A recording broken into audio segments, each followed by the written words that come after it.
Okay, so for my third video, I get to talk about uh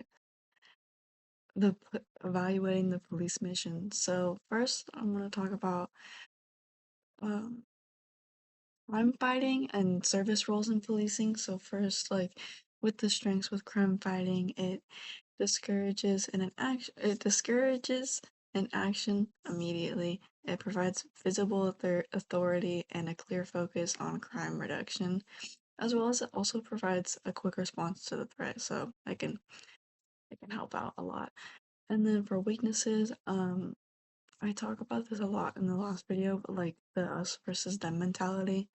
Um, Treating the community as a battleground more as threats than like partners or people they're working with, and it like also escalates violence. It weakens trust, and it has a risk of like some force occurring.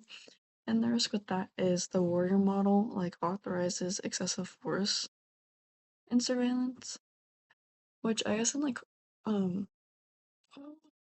like contrast, it compromises the constitutional protection and the public confidence because in the end there's an over like emphasizing on like enforcement where crimes are treated more as like a war which destroys the trust in the long run, but there's also more potential for ab- like abuse, arrests, and force that can lead to misconduct and incoming like future reports.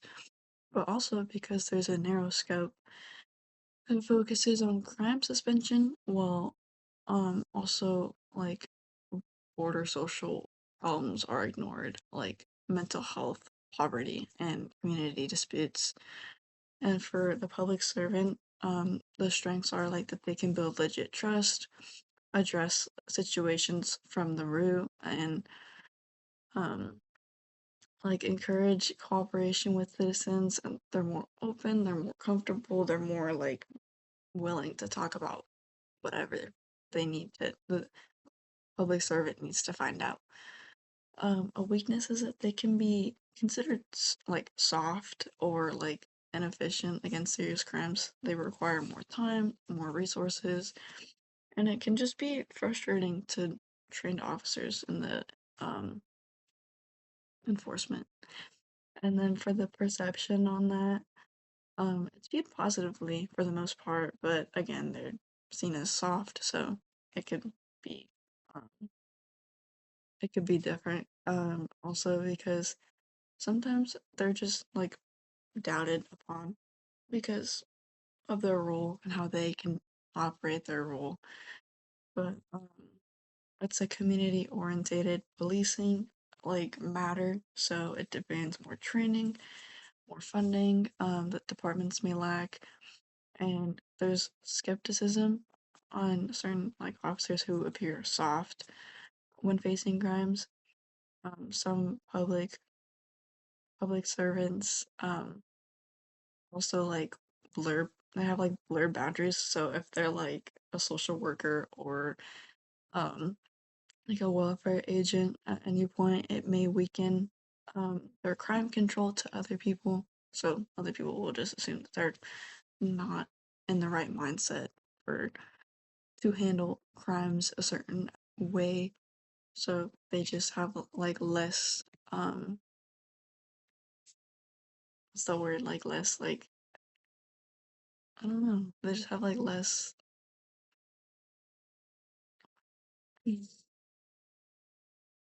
they have less hope in their public servants. And then oh my gosh, I'm blanking. Okay. So for I think enforcing laws in the serving communities, it can provide like immediate safety for the community, but it also shows like good accountability and strong deterrence.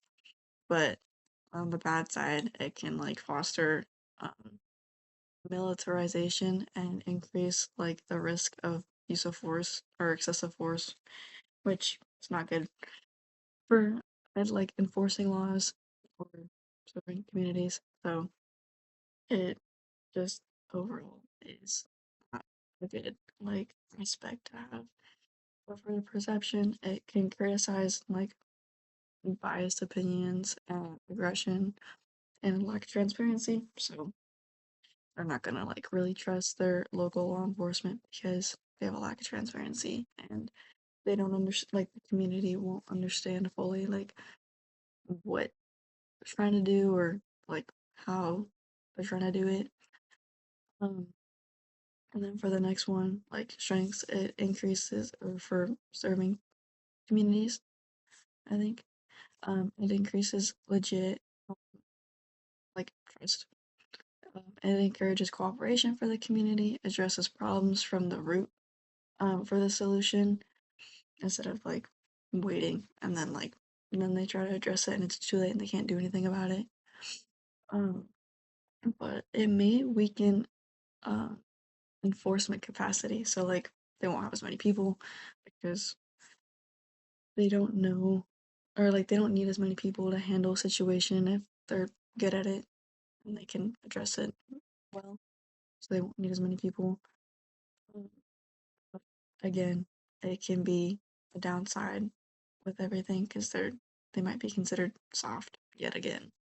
And so that can have a giant toll on what is going on and it can yeah.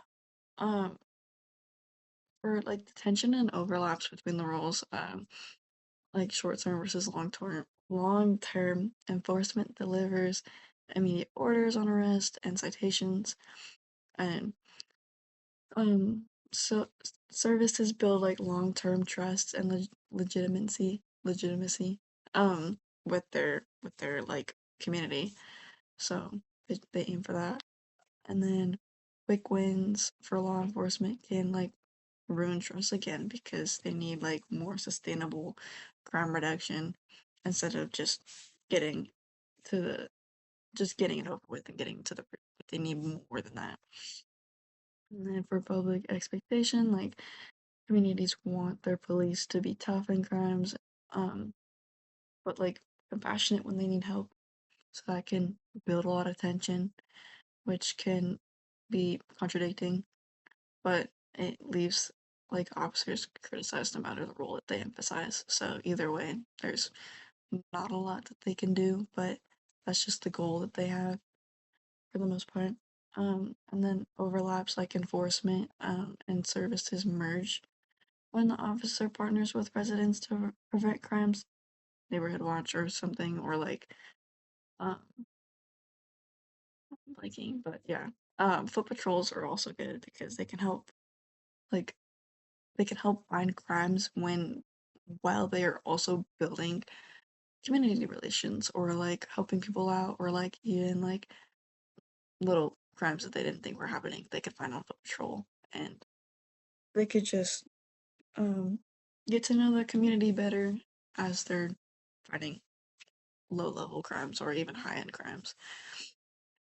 But crisis response can have like domestic disputes, substance abuse, or mental health calls, demanding law enforcement to be ready, and they want law enforcement to bring compassion so that they can receive like comfort in a situation or just anything along those lines. But um, critically, um,